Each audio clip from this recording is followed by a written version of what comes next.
സംസ്ഥാന നിയമസഭാ തെരഞ്ഞെടുപ്പ് വരികയാണ്. ആ സമയത്ത് ഓരോ MLA-മാരെയും നമുക്ക് വേണ്ടി പ്രവർത്തിച്ച മന്ത്രിമാരെയും ഒക്കെ അസസ് ചെയ്യാൻ വേണ്ടി ഒരു സൈറ്റ് തന്നെ ഉണ്ടാക്കിയെന്നുള്ളതാണ്. അങ്ങനെ സൈറ്റ് ഉണ്ടാക്കിയ ആളുകളാണ് നമ്മോടൊപ്പം ഉള്ളത്. സൈറ്റിൻ്റെ പേരെന്താ?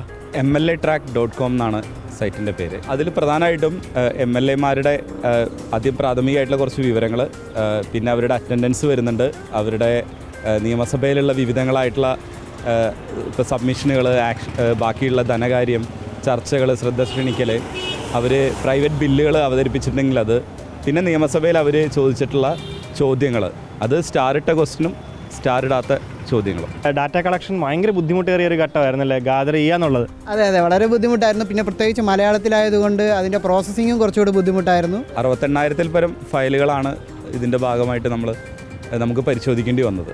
മോട്ടിവേഷൻ എന്താണ്, എങ്ങനെയാണ്? അതായത് രാഷ്ട്രീയം നോക്കി വോട്ട് ചെയ്യേണ്ട, അല്ലെങ്കിൽ പ്രവർത്തനം നോക്കി മതി എന്നുള്ള അങ്ങനെയൊക്കെയാണോ? അപ്പോൾ എലക്ഷൻ ആയിരുന്നില്ല പ്രൈമറി കൺസിഡറേഷൻ. ഇപ്പോൾ നമ്മൾ ഒരു MLA-യുടെ പ്രൊഫൈൽ ഞങ്ങളുടെ വെബ്സൈറ്റിൽ ചെന്ന് നോക്കിക്കഴിഞ്ഞാൽ ആ MLA-യുടെ അറ്റൻഡൻസ്, ആ MLA നടത്തിയ സബ്മിഷൻസ്, കോളിംഗ് അറ്റൻഷൻ, അടിയന്തര പ്രമേയം, private member bills, questions, answers, പിന്നെ MLA ഫണ്ട് വിനിയോഗം, ഇതെല്ലാം ഒറ്റയടിക്ക് കാണാം. അപ്പോൾ ഇവിടെ നമുക്ക് MLA ചെയ്ത വർക്കുകളൊക്കെ ഒറ്റയടിക്ക് കാണാൻ പറ്റുന്നൊരു യൂസർ ഫ്രണ്ട്ലി ഫോർമാറ്റിൽ ഈസിലി എത്തിക്കുന്നതാണ് ഞങ്ങളുടെ പ്രധാനമായ ലക്ഷ്യം. ജനങ്ങൾ ഇനി വരുന്ന കാലത്ത് ഇങ്ങനെ ഒരു അസസ്മെൻറ്റ് നടത്തിയതിന് ശേഷം തെരഞ്ഞെടുപ്പിലേക്ക് വോട്ട് കുത്താൻ പോകുന്നൊരു നിലപാടുണ്ടായേക്കാം, ഒരുപക്ഷെ ഉണ്ടായേക്കാം. അല്ല, പൊളിറ്റിക്കൽ ലിറ്ററസി ശരിക്കും എനിക്ക് തോന്നുന്നു ഇന്ത്യയിൽ മറ്റ് സംസ്ഥാനങ്ങളെ അപേക്ഷിച്ച് കുറച്ച് കൂടുതലുള്ള ഒരു സ്ഥലമാണ് കേരളം.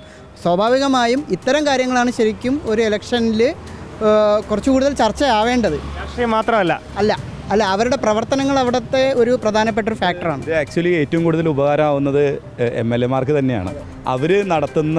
അവർ നിയമസഭയിലേക്കും ജനങ്ങൾക്ക് വേണ്ടി നടത്തിയിട്ടുള്ള കാര്യങ്ങൾ വളരെ എളുപ്പത്തിൽ പൊതുജനത്തിന് ഷോക്കേസ് ചെയ്യാൻ പറ്റുന്ന, നമുക്ക് ഒരുപാട് MLA-മാർ ഇതുപോലെ ഫീഡ്ബാക്ക് തന്നിരുന്നു. ഞങ്ങൾ 3 ടാർഗറ്റ് ഓഡിയൻസിനാണ് അഡ്രസ്സ് ചെയ്യാമെന്ന് ഉദ്ദേശിച്ചത്. 1 MLA-മാർ, 2 പബ്ലിക്, 3 റിസർച്ചേഴ്സും മീഡിയാസും.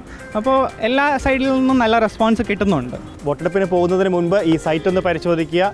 സിറ്റിംഗ് MLA ആണെങ്കിൽ എങ്ങനെയായിരുന്നു ആ MLA-യുടെ പ്രവർത്തനം അടക്കമുള്ള കാര്യങ്ങൾ നിലവിൽ MLAtrack-ലുണ്ട്. മാത്രമല്ല ഈ വിവരങ്ങൾ വെച്ചുകൊണ്ട് പോവുകയാണെങ്കിൽ ഒരു പക്ഷേ വരും ദിവസങ്ങളിൽ അല്ലെങ്കിൽ വരുന്ന ഭാവിയിലേക്ക് നല്ലൊരു MLA നിങ്ങൾക്ക് തന്നെ തിരഞ്ഞെടുക്കാൻ സാധിക്കുന്ന തരത്തിലേക്ക് കാര്യങ്ങൾ നീങ്ങും. വീഡിയോ ജേർണലിസ്റ്റ് വിജിത് തൂർക്കാടനൊപ്പം റിപ്പോർട്ടർ ഗോകുൽനാഥൻ, റിപ്പോർട്ടർ തിരുവനന്തപുരം.